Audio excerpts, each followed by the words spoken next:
Hey Zombie Slayers, Jonathan here at Night Knowledge. If you're new to 7 Days to Die, you're likely going to be overwhelmed by the amount of things you can loot.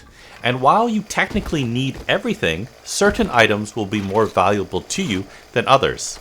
So in today's video, I'm going to go over 7 priority item groups you should be looting over others.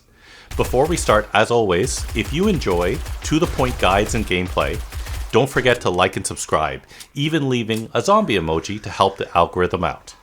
Number 1. Farm plot block ingredients. Setting up a large farm is important for mid and end game, and in multiplayer in particular, as many food recipes require multiple ingredients. A farm plot requires nitrate, rotting flesh, clay, and wood, with clay being the most expensive ingredient. If you invest skill points in living off the land, you could reduce all the costs of the farm plot by up to 50%. Number 2, steel and forged iron ingredients. To move from the early game to mid-game gear, it'll require a huge amount of forged iron, which is used for a ton of things including lockpicks, weapons, armor, and vehicles. Forged steel costs twice as much to craft as forged iron and requires the Crucible Forge tool. Both forged steel and iron require huge amounts of clay and iron. Number 3, acid.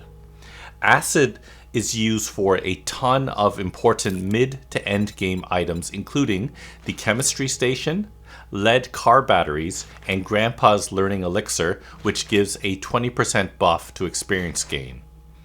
Acid has an extremely low drop rate, and you should always find room to loot this whenever you see it.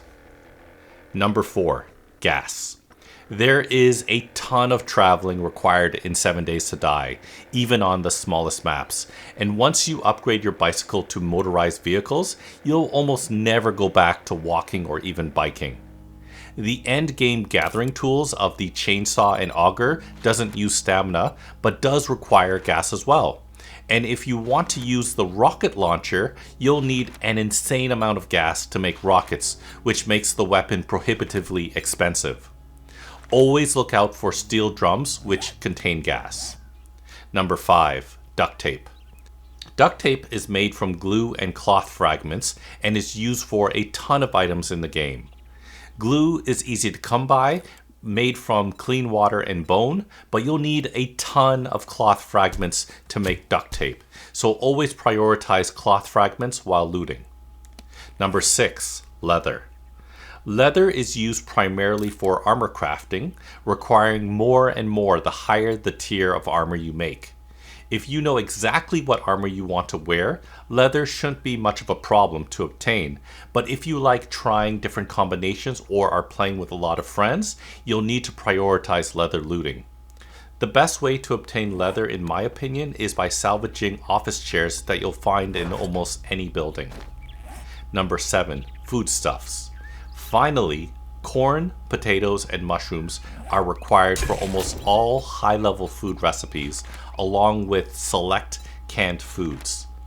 Always select the canned food to see whether there are any recipes attached to them to determine whether you should be looting these or just eating them as is. With a few points in living off the land or by having a farmer's armor outfit, seeds become even more valuable as they can get you 5+ crops per plot, which means you can have a smaller farm and spend less time gathering. So, those are 7 priority item groups that I think you should be looking out for in 7 Days to Die. Let me know in the comments below whether you think there are any items you'd recommend instead. Check out the rest of my channel for other videos on 7 Days to Die, video games, board games, and other fun things. Thanks for watching, and I'll see you next time.